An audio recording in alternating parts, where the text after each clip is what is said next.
everyone. Good morning. A college student was standing in line at McDonald's one morning when she suddenly realized that everyone around her was backing away, even as they focused their attention on something or someone directly behind her. She didn't move an inch, but an overpowering feeling of panic wells up inside her. She slowly turned to see what everyone had moved. As she turned, she smelled a horrible, dirty body smell, and there was a man who was probably homeless. As she looked at the short, unkempt figure standing next to her, she saw he was smiling. He said, "Good day," as he counted the few coins he had been clutching. The college student stood there, overwhelmed. She held back tears as she stood next to the man. The young woman at the counter asked the smelly customer what he wanted. Still smiling, he said, "Coffee is all his," because that was all the money he had. And if he wanted to sit in the restaurant and warm up, he had to buy something. He just wanted a place to sit and be warm. This is where our story begins today in Luke's Gospel. Jesus is walking towards Jerusalem, minding his own business. On the way, 10 men, who are called lepers in Luke's Gospel, approach him, making sure they remain at a distance. You see, in those days, it was law for people who lived with leprosy to remain apart from the rest of the community. In Leviticus, we read, "The person who has the leprous disease shall wear torn clothes, and let the hair of his head be disheveled, and he shall cover his upper lip and cry out, 'Unclean, unclean.' He shall remain unclean as long as he has the disease. He is unclean. He shall live alone. His dwelling shall be outside the camp." No one wants to be near these 10 men, and so they are forced to live outside the community, alone, without a place of acceptance. This is the law. These unwelcome men call out for Jesus' mercy. "Just a cup of coffee, please, so I can sit here in the warmth. No one needs to come near me. I know. I smell." But Jesus sees. He understands, and he says to them, "Go show yourselves to the priests," because, you see, it is also the law that the priests pronounce a sickness gone, thereby allowing people back into their communities. The priests have the power to pronounce someone unclean and to pronounce them clean. So it's no surprise that Jesus sends the men to the priests. As the men go, they are made clean. So they continue on, as Jesus has told them, to the priests to be pronounced clean. This is the law. They are merely following it. But one man does not go, a hated Samaritan. He comes back to Jesus because he too sees. He sees that it is Jesus who has healed him. He does not need the law to pronounce him clean. Jesus has done that. And in this healing, Jesus has welcomed him back from the margin. It has been said that being welcome in the community, having a place at the table, is what gives us life. Without a seat, we are not alive. We are alone, without friend or family or love. And we die of loneliness, of shame, of hunger. We have seen stories of death in our nation. We have seen a young man from New Jersey take his life because the ridicule he experienced at the hands of others left him to believe he had no place in the community. We have seen the Quran burned in Florida after it was found guilty of crimes against humanity. We have seen people criminalized because they search for a better future for their families in the only way they know how, by crossing a border. When we hear these things, we are dismayed. We might say, this is not us. We would never do anything to hurt people in this way. But we are wrong. It is us. For by saying nothing, we have silently participated in the closing of doors to our borders, to our homes, to our churches. We say, we are only following the law. We say, we have no policy that keeps anyone out of our community, out of our church. But when we sit at the table together, who sits next to us? But Jesus understands. Jesus sees. For the story of Jesus and the man does not end with the 19th verse. If you read 2 verses further, you hear Jesus tell the Pharisees this: the kingdom of God is not coming with things that can be observed, nor will they say, look, here it is, or there it is. For in fact, the kingdom of God is among you. The kingdom of God is among you. Jesus invites our participation in a new way that challenges laws written and unwritten that keep people out. He invites us to be family, lepers together, brother and sister in the kingdom of God. For God's love is abundantly given to all people. The college student felt it. The compulsion was so great, she almost reached out and embraced the little man with the bright blue eyes. She noticed all eyes in the restaurant were set on her, watching her every action, and she smiled. She asked the young woman behind the counter to give her another breakfast meal. Then she walked around the corner to the table that the man had chosen as a resting spot.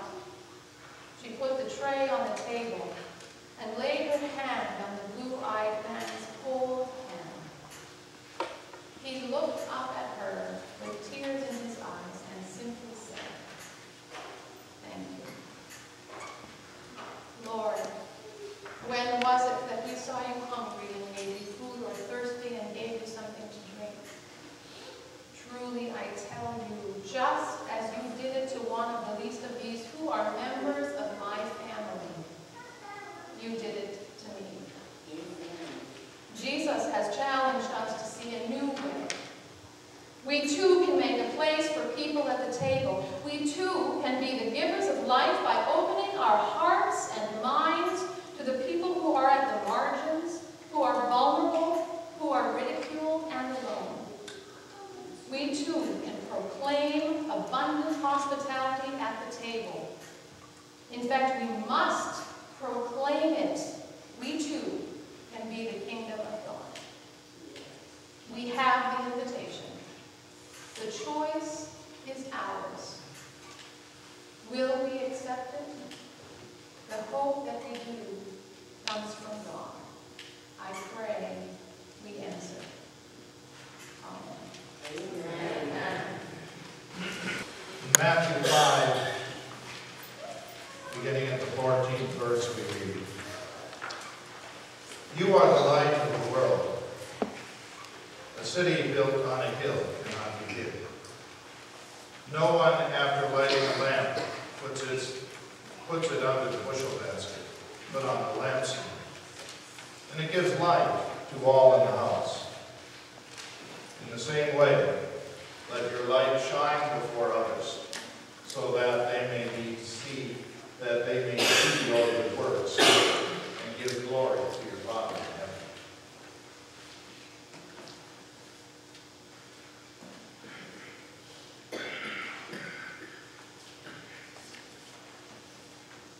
If this congregation discovered that I sleep with Shelby, my wife and lover of 15 years, and fired me,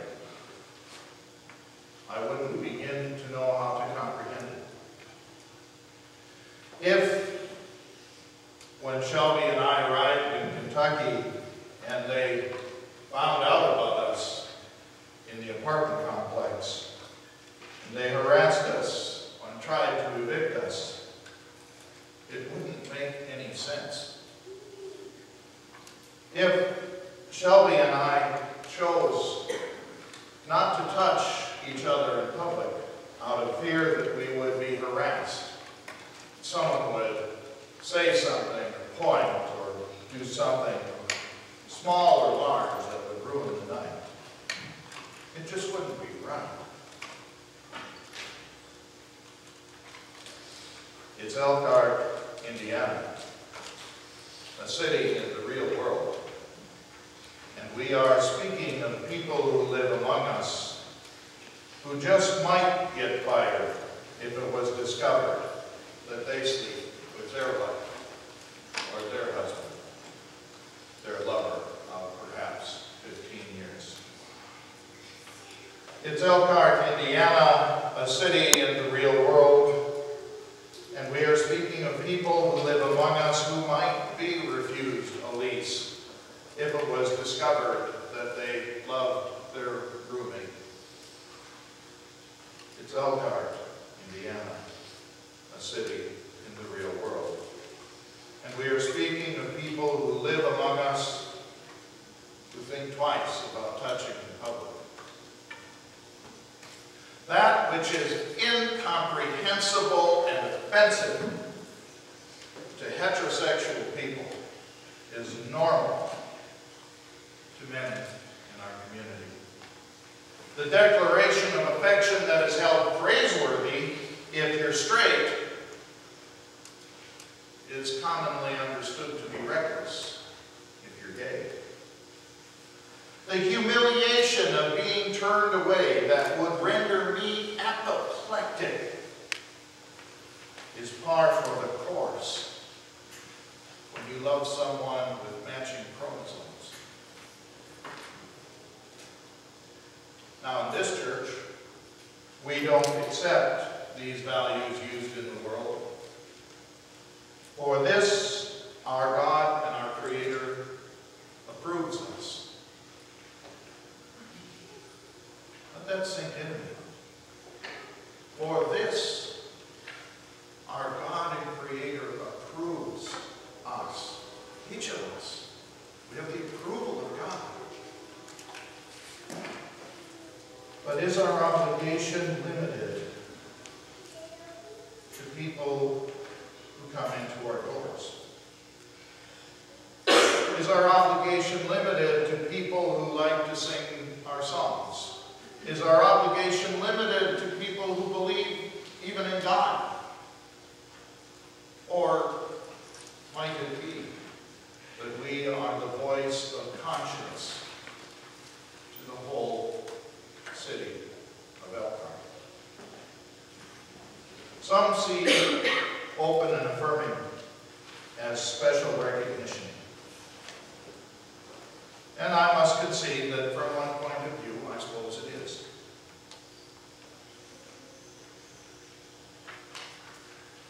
But to the one who raises the question of special recognition, I say yes, if it is what it takes to defy special defamation. To the one who wonders if there should be special rights, I say yes, if that's what it takes to defy special wrongs. We speak of a population that thinks twice about touching in public, that cannot proudly say, "This is my wife," or "This is my husband," when they meet a stranger.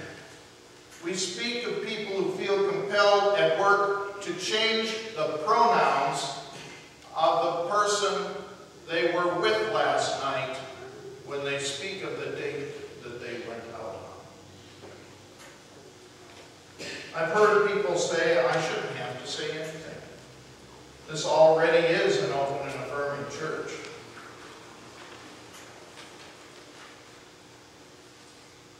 Is it?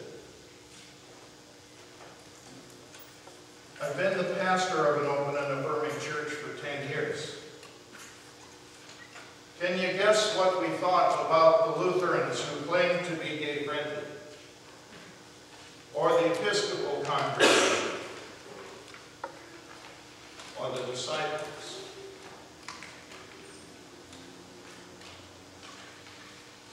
The moderator of our church was the daughter of the pastor of a gay-friendly congregation elsewhere in town.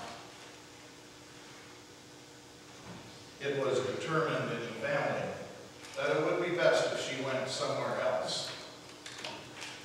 They were gay-friendly, but please don't make them choke down the pastor's daughter. How friendly.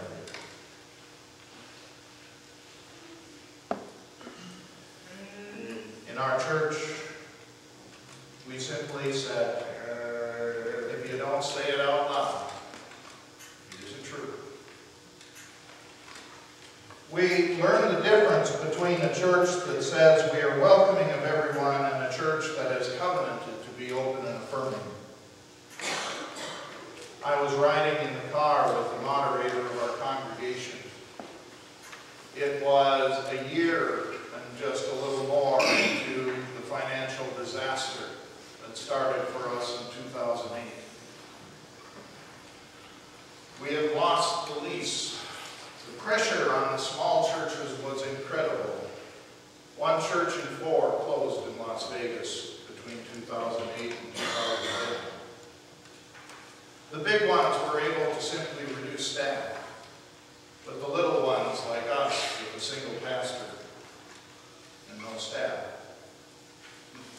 we hardly had anywhere to go. We hooked up with another congregation that proved to be a disastrous match. We lost yet more of our congregation in that move. But we were moving again to a place that was more hopeful, a disciples congregation. They had even hosted the lab training for their geographical area a few years before. They weren't open and affirming, and they weren't going to go near that boat, but they sure looked friendly. And the phone rang because they had 2 days before we were moving into their building discovered that that Sunday I was going to do a wedding for Ted and Jonathan. And they said, "How can you do this to us?" Do what? Well, to throw a same-sex union in front of our congregation on the very first Sunday you're here? Yeah. I don't get it. Well, you should have warned us. I said, "It's been on your calendar for 3 months. And he says, "Well, the calendar says it's a marriage. We figured if it was gay, it'd be a union." And I said, "I've never done a union ceremony in my career, but I've married a lot of gay people." Oh. Took a few days to sort it out. But you know what it meant? That Jonathan and Ted could not be married there. That meant in Northwest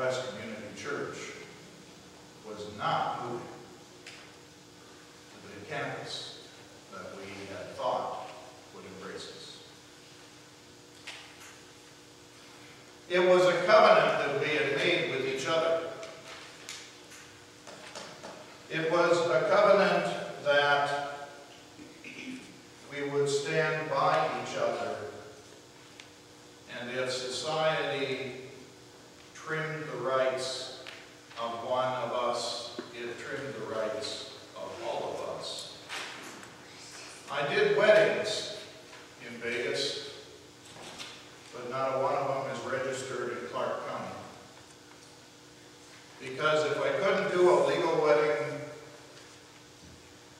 for some, I would not do a legal wedding for any. In the UCC, it's known as the Don't Sign movement. I didn't learn about it until we had that policy for about 5 years, but it was how we covenanted with each other.